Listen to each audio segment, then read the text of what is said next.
Isang magandang umaga po muli sa ating lahat. Nandito na naman po kami. Kasama ko si Pastor Jim. Magandang umaga. At saka si Pastor Tony. Hello po! Para po sa isa na namang segment ng ating programa, ang Source of Strength. At patuloy pong dalangin ng pamahalaang lungsod ng Taguig na ito po ay makatulong, makapagbigay ng lakas ng loob sa bawat isa. Alam po natin na tayo po ay nasa General Community Quarantine at ilang panahon na lang. Pero nagpapaalala po tayo na sikapin po nating masundan ng mga protocols. Yun pong mga ipinatutupad ng mga panuntunan upang sa ganun po ay maiwasan natin ang pagkalat ng COVID-19 dahil bagamat nasa General Quarantine na po tayo at maaring mga ilang panahon ay papunta na po tayo sa new normal. Kung new normal na tatawagin po yun, maganda na at this point in time ay we have really prepared for that. Okay po? So, saglit muna po nating idulog sa Panginoon ang ating pong pagbubulay ng kanyang salita. Pastor Tony? Dakilang Diyos, kami po ay dumudulog sa iyo, pangilingin ang gabay, basbas at pagpapala mo sa pagkakataon na ito, Lord. Hayaan mo na lubusan mahayag ang kalooban mo sa sambayanan. Maranasan, Panginoon, ang pag-ibig mo, maranasan ang pag-iingat mo, maranasan, Lord, ang pagtatanggol mo para sa amin. Maraming salamat po sa iyo po namin pinagkakatiwalaan lahat ng ito. In Jesus' name. Ano po, ang ating talata, Pastor Jim, babasahin mo. Okay. Mula sa 38 hanggang 44. Nasa huling bahagi na po tayo nitong aming siniserye na ito at yung susunod po ay panibagong series na po tayo. Sige, Pastor Jim. Sa English po, English Standard Version. Then Jesus, deeply moved again, came to the tomb. It was a cave and a stone lay against it. Jesus said, "Take away the stone." Martha, the sister of the dead man, said to him, "Lord, by this time there will be an odor, for he has been dead 4 days." Jesus said to her, "Did I not tell you that if you believe, you would see the glory of God?" So they took away the stone, and Jesus lifted up his eyes and said, "Father, I thank you that you have heard me. I knew that you always hear me, but I said this on account of the people standing around, that they may believe that you sent me." When he had said these things, he cried out with a loud voice, "Lazarus, come out!" The man who had died came out, his hands and feet bound with linen strips, and his face wrapped with a cloth. Jesus said to them, "Unbind him and let him go." Ayan. So, ang Diyos po ang pagpapala ng kanyang banal na kasulatan. No? So, unang-una, makikita po natin dito yung naging pagkilos ng Panginoon, ang kapangyarihan ng Panginoon, na-display din po ang damdamin ng Panginoon, at ang naging epekto nito. So si Pastor Tony, magsimula tayo kay Pastor Tony para sa kanyang mga insights. Pansinin po natin yung sabi ng Panginoon, alisin ninyo ang bato. Pero tila inahadlangan naman ni Martha. Medyo may kalituhan eh. Tingnan niyo po sabi niya, Panginoon, nangangamoy na po siya ngayon, 4 na araw na siyang patay. Hindi natin maintindihan kung ito ba si Martha, gusto niya bang gumaling ang kapatid niya o hindi? Gusto niya bang mabuhay ang kapatid niya o hindi? So kasi may mga tao po na dumudulog sa Panginoon, sa totoo lang, hindi rin naman talaga din nila alam ang dinudulog nila. So medyo sumasablay pagdating po sa pananampalataya. Kaya napakahalaga po ng pananampalataya talaga. No? Kapag gusto niyo Parang ang pananampalataya ni Martha nasa kanyang ilong. Oh. Bakit pa, Sir Jim? Sabi na mabago na Panginoon. Oo. No? Ganun yung nangyari. Nangangamba siya, no? Pero hindi niya makita. Sinabi nga ng Panginoon yung kanyang para mahayag yung kanyang kalwalatian. Ano po? Pero dito, parang hindi handa dun sa gustong niyang mangyari. Kaya medyo talaga nakakalito itong buhay ni Martha, no, dito po sa ating pinag-aaralan. Yung po masasabi ko, alam ko kaya ni Martha yung hinihingi niya o hindi. Okay. So parang parang ang tiningnan po ni Pastor Tony dito ay yung si Martha. Dito sa character, kasi ang mga characters dito ay si Lord, si Jesus, si Lazaro na siyang nakalibing. Siya kasi yung sentro ng ano dito eh. Sino pa ba yung mga nandito? Yung mga meron, marami din diyang mga meron. Nandiyan na din si Mary. Andyan, Pero hindi na nabanggit. ang assumption natin, nandiyan din si Mary. Ang tanong, bakit kaya bakit kaya hindi sila nag-uusap ni Jesus? Bakit si Martha lang yung, si Martha yung parang laging nakikipag-usap dito kay Jesus. Bumabawi kaya siya, kasi doon sa nauna, di ba? Ang ginagawa lang ni Martha nung dumalaw si Jesus doon sa bahay nila, nag-aasikaso. Hindi kaya mas matanda si Martha kaysa kay Mary. Pwede rin. Kaya siya yung authority, tahimik lang si Maria. Pwede rin. Pwede rin. Okay, sige. Ano ang iyong kaisipan tungkol na? Okay. So, yung lesson sa pananampalataya ang hina-highlight nga po dito na tayo ay nahahadlangan sa nakikita natin, nararamdaman natin, naaamoy natin, yung 5 physical senses, no? Pero meron pang-anim na sense, yung faith sense, yun ang dapat nating paganahin po dito. Na sinabi ng Panginoon sa verse 40, "Did I not tell you that if you believed, you would see the glory of God?" So yan ang susi para maranasan mo ang kapangyarihan ng Diyos Manampalataya ka, magtiwala ka sa Diyos at makikita mo ang kaluwalhatian ng Diyos sa iyong buhay, sa iyong mga circumstances, sa iyong paligid. Paano ba natin ine-exercise ang pananampalataya? Yung act of prayer. Yung act of prayer, yan ay exercising your faith, no? Sabi ng Panginoon, "Cast all your cares upon me, for I cares for you." So, marami po ang hindi nararanasan ang kapangyarihan ng Diyos, ang kaluwalhatian ng Diyos by the mere fact na hindi sila nananalangin. Nalilimutan nila ang Panginoon. O kasi yung pananalangin per se, it's already an act of faith. Yung kasi element ng trust, yung element ng risk, yun yung faith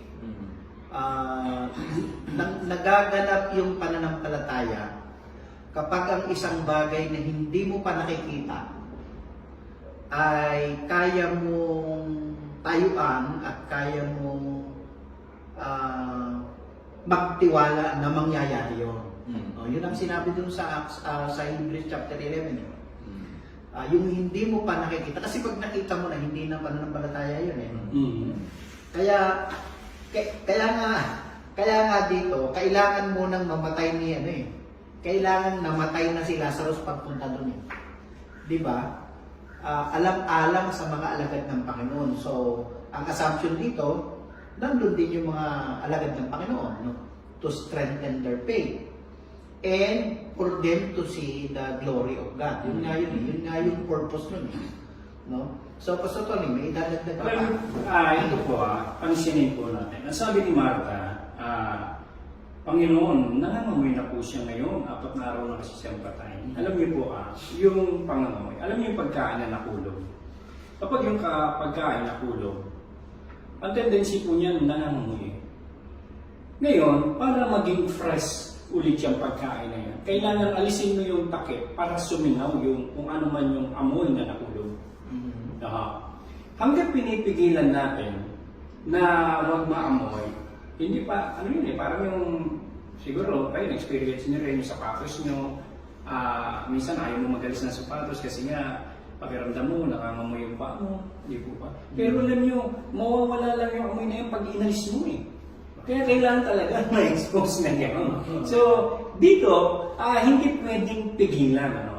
Una, hindi niya masasaksiyan kung ano yung gagawin ng Panginoon. Tama. Kaya importante po ito na maintindihan natin. Kaya sabi ng Panginoon, parang sinabi ni Lord, sumunod lang muna tayo. Tama. Kapag sinabi kong alisin, alisin. Huwag tayong mahiya, huwag tayong makatakot, huwag tayong mangamba. Pag sinabi ni Lord, mayroon po siyang gagawin. Okay. Ang galing, no? Kasi dito, ang isang mahirap, ang hirap kong i-reconcile sa isip ko dito, yung, ibig sabihin, simula dun sa pagdating ni Jesus, or throughout the conversation, wala pa sa kanyang isipan yung mabubuhay ulit siya, no? Yung kapatid niya. Wala yun. Wala sa kanya yun. Hope has already been given up. Yun ang klaro dito, no? Kaya nga nung si Jesus hahakbang na naman, at sinabing, alisin niyo yung bato, ipipigilin, akalain mo, pipigilan mo ang Panginoon at sasabihin mo yun sa kanya na nangangamoy na po siya. 4 na araw na, saan niya naman kinuha yung pagsaway sa gagawin ng Panginoon Jesus. Alam niyo po, sa isip natin, kapag gustong kumilos ng Diyos, sabi ni Pastor Tony, di ba? Sabi ito na, kailangan yung may pagsakayo. Kasi minsan tayo, nilalabanan natin yung bagay na gustong gawin ng Diyos. Sa halip na panghawakan natin yung sinabi ng Diyos, ay, kasi pag ikaw ay nasa isang pag ikaw ay, kumbaga sa yung mga manulunod, ang importante sa kanila, kakapitan sa mga kapit. Sanda ko, kasi importante yun, may kakapitan ka. Dito, hindi makapitan ni Marta yung sinabi ng Panginoon. At yan po mga kapatid, ang isang problema minsan sa atin. Napakahirap nating panghawakan ang salita at pangako. Bakit? Kasi natatalo tayo ng circumstances. Patong-patong yung hadlang dito eh. Number 1, patay na si Lazarus. Ibig sabihin, hindi na nahinga. Oo. Tapos na. Nakalibing na. Nakalibing na. Tama. Nasa libingan, may batong nakaharang. 3. 4 na ako nagpatay. Idagdag mo pa yung maraming tao baka mapahiya. Isa yun eh. Pwede yan. Tama, no? O, sige, lipat tayo ngayon. Nasaan tayo? Verse 40. Okay? Sinabi ni Jesus, hindi niya napinansin yung yung sinabi ni Marta. Hindi niya na sinabi. Sabi niya, Panginoon, nangangamoy na po siya ngayon, 4 na. Pero sinabi ni Jesus, hindi ba't sinabi ko sa iyo na kung sasampalataya ka, makikita mo ang kaluwalhati ng Diyos? Di ba? Yung mga inutusan niya, nagpunta na dumiretso. Kaya, inalis nila ang bato. Hindi na niya hinintay yung approval. No, hindi niya hinintay yung approval. Alam niyo, pag ang Diyos kasi ay kumikita. Clarification lang. Yung bato po dito, hindi yung shabuhan. Alisin ang bato. Actually po yung bato na yun, na inilalagay, hindi kayang alisin ng isang tao. Kaya igugulong yun. Naging problema nga yun ng mga, nung namatay si Jesus, problema yun ng mga babae. Sino ang magbubulong ng bato? Dakip ng libigan po yung bato. Opo, yun ang... Nasa kuweba yung patay. Yun. Hindi 6 feet below the ground. Ayan, yun. So, ayun po yun. So, sabi niya, kaya inalis nila ang bato. No? Importante yung pagsunod sa bawat sinasabi ng Panginoon. Ang Panginoon naman, tumingala si Jesus sa langit at sinabi, Ama, nagpapasalamat ako sa iyo sapagkat dininig mo ako. Mahirap din yan yung nagpapasalamat ka sa gitna ng isang sitwasyon. Eto, meron akong sinulat dun sa Facebook wall ko. Pag ikaw ay nasa gitna ng problema, tumingala ka lang. Para huwag mong makalimutan, oo nga, mayroong Diyos. Banggitin ko lang ito, lumang kwento na po ito, para just in case na kung may mga lumang taong nakikinig, baka makarelate kayo. May isang manok na hinabol ng mga lasing. Sabi nung isa, naku, yari ka, baliwag ka sa akin. Sabi naman nung isa, naku, antox ka sa akin. Sabi nung isa, San Pedro ka ngayon sa akin. Mga habol-habol siya, Sabi naman nung isa ay, San Pedro, ano yun? San Pedro, Andox, Baliwag, at saka ano pa yung isa? Yung nabibilan dyan sa signal. So nung ma-corner nila yung manok, tandang pa naman. Sabi nung manok, yari ako nito.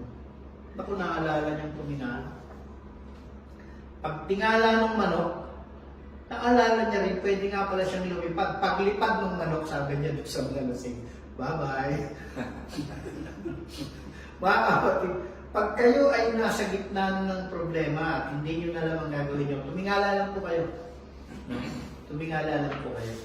Pero maganda po yung sinabi dito ng Panginoon sa bungad niyang panalangin ay siya ay nagpasalamat. Yun. No? Kasi napakahalaga po ng tayo ay nagpapasalamat palagi sa Diyos. Sabi nga ng isang talata sa Biblia, it is a good thing to give thanks unto the Lord. Marami kasi sa akin mananalangin nga pero sisimulan sa reklamo. Yan. No? Kaya nahahadlangan na yung pananampalataya natin. So, Parang bang nagiging Kristiyano lang sa nguso, hindi sa puso. So, malayo talaga ang puso sa Panginoon. So maganda yun, ano? Yeah. In-establish niya rin pati yung, yung kanyang assurance mo kasi yan, no? Yung nagpapasalamat ka na dinidinig ka ng Panginoon. Aba, ano po yan? Yan yung magandang paso. Sabi niya, ngunit sinasabi ko ito dahil sa mga taong naririto upang maniwala silang ikaw ang nagsugo sa akin. Tingnan niyo po yun, no? At the hearing of all the people that were there, Jesus spoke these words na naririnig nila. At ang sabi niya rito, isisingit ko lang totoo yun, upang maniwala sila. Yung mga yun, na siya, na si Jesus ay sinugo ng kanyang ama. O di ba? Yun po yung isang napakahalagang katotohanan dito na kailangan nating malaman. That Jesus was the one sent by the Father. Nobody else.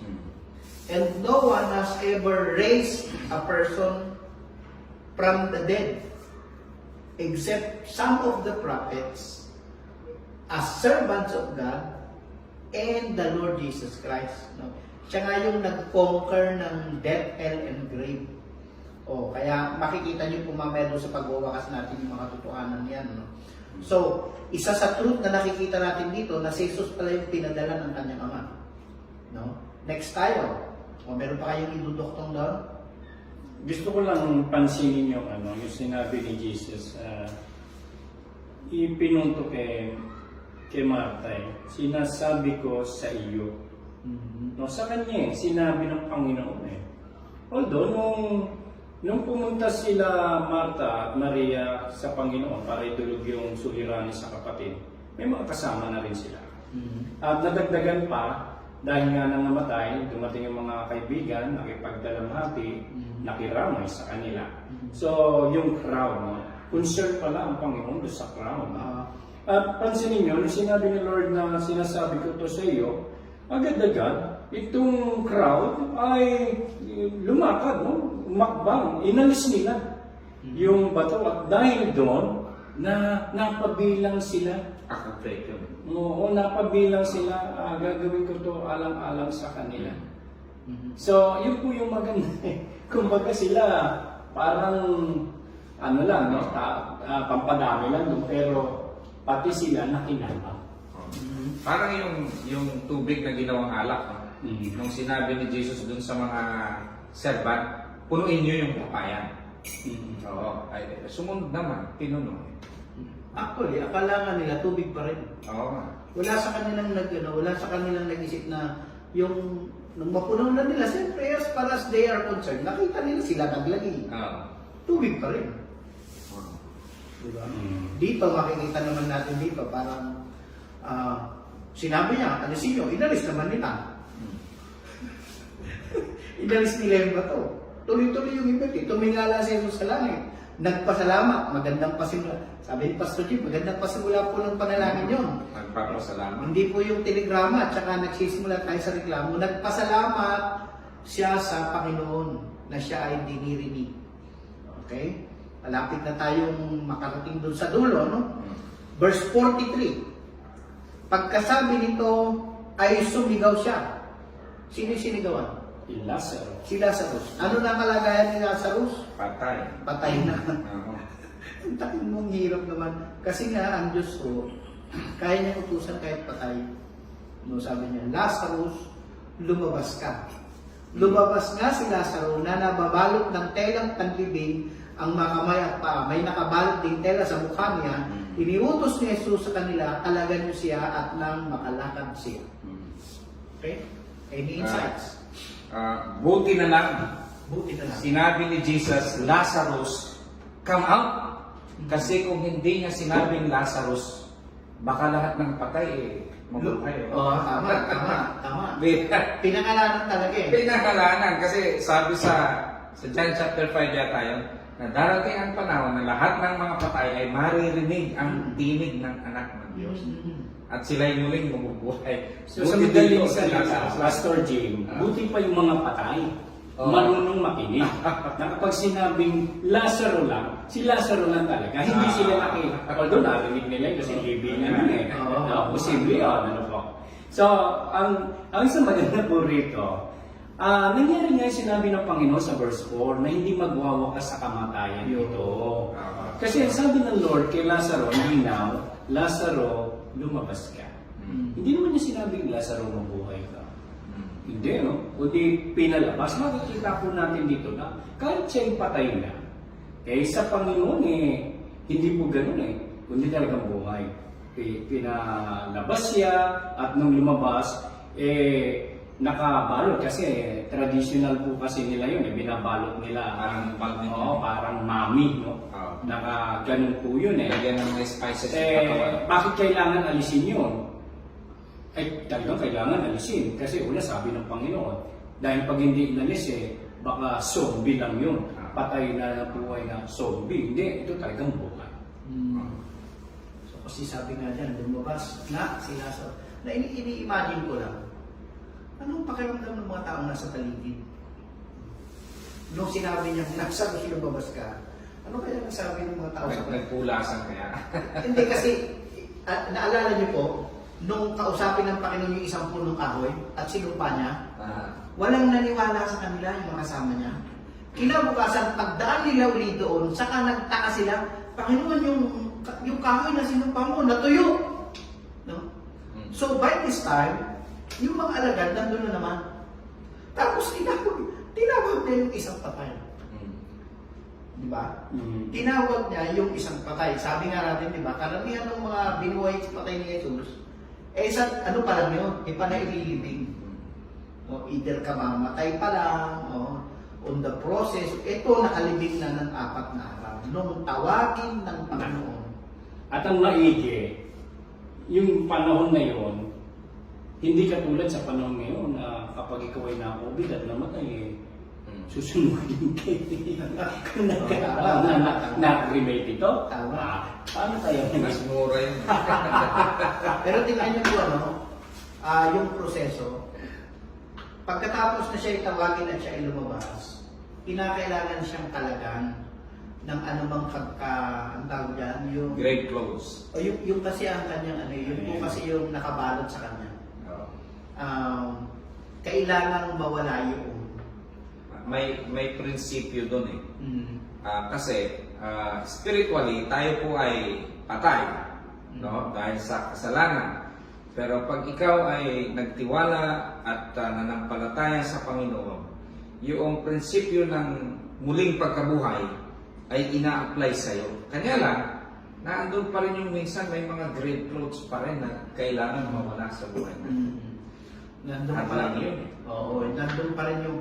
Ito, bihag pa rin si Lazarus dito Bihag pa rin siya ng mga tela. Hindi siya makakagalaw no? So, kinakailangan siyang alaga. Sagutin ko lang yung tanong ni Pastor Jim kanina. No? Sabi niya, ano kaya pakiramdam ng mga taong naroon? Ang sabi niya, hindi kaya nagpulasan. Sa aking pakawari, hindi po. Kasi na-revive na yung faith nila eh. Makikita po natin, medyo may problema yung pananampalataya nila, pero na-revive, lumakas na kasi yung sinabi ni Jesus na alisin yung bato, pumunta kagad sila. Yun yung act ng kanilang pananampalataya. Kaya talagang nandun sila, parang nasa sinihan, nanonood. Ang ganda ng event niya. Extraordinary. Extraordinary. Mga kapatid, sa pagwawakas po natin, bago manalangin si Pastor Jim, isisingit ko lang po itong insight na ito. Ano ang pangunahin nating response kapag tayo po ay maharap sa mga seemingly impossible situation? Ito, impossible situation na talaga ito eh. Pero tayo po, we face everyday some situations in life, no? Anong una natin ginagawa? Dito, inilapit nila sa Panginoon. Yun po ang isang maganda na matutunan natin. O kung tayo po ay maharap sa mga medyo napakahirap na problema, huwag po tayong mahihiya. Ilapit natin yan sa Panginoon. Kasi ang Panginoon naman is just one prayer a day. At pag tayo po ay lumapit, huwag tayong magreklamo. Magpasalamat tayo. Amen. Ikalawa, ang mga problema at suliranin, yan po ang nag-i-expose ng ating kalagayan pagdating sa pagtitiwala sa Diyos. The storms that comes will expose how strong your house is. Kapag ka dumating yung bagyo at nagiba yung bahay mo, ay mahuna ang bahay mo. Ganun din po tayo sa ating pananampalataya. Mararamdaman mo yung tibay ng relasyon mo sa Panginoon. Kapag ka dumadating yung mga problema at suliranin sa buhay ko, makikita mo kung gaano ka nakatatag sa iyong pananampalataya sa Diyos. Are we easily affected? And when we are affected, ano yung kadalasan natin ginagawa? And lastly, alalahanin po natin, when God allows a situation in our life, God must have a bigger purpose. Mayroon siguradong kaya niya pinahintulutan yun. Eto, pinahintulutan yung namatay. May purpose siya dito. Ano yung purpose? Para maluwalhati. Para maluwalhati ang Diyos. Pagka pinahintulutan po ng Panginoon ng sitwasyon sa ating buhay, sabihin natin, tumatawag naman ako sa Kanya, kumakapit naman ako sa Kanya. Ang unang titignan natin ay gaano ka-strong yung ating relationship sa Panginoon. No, pangalawa, kung strong naman yun, wala naman tayong problema doon. Titignan natin, God must have a bigger purpose. That at the end, looking back, pag tinignan mo from hindsight, pag tinignan mo ngayon yun, magiging iba yung istorya iba yung kwento mo Maaari niya sabihin mo, anong pinagdadaanan mo dyan? Talagang takot na takot din ako, kaya ang ginagawa ko, tumatawag ako sa Lord, etc. etc. So that's how we look at this situation. Okay po? So mananalangin tayo? So sige po.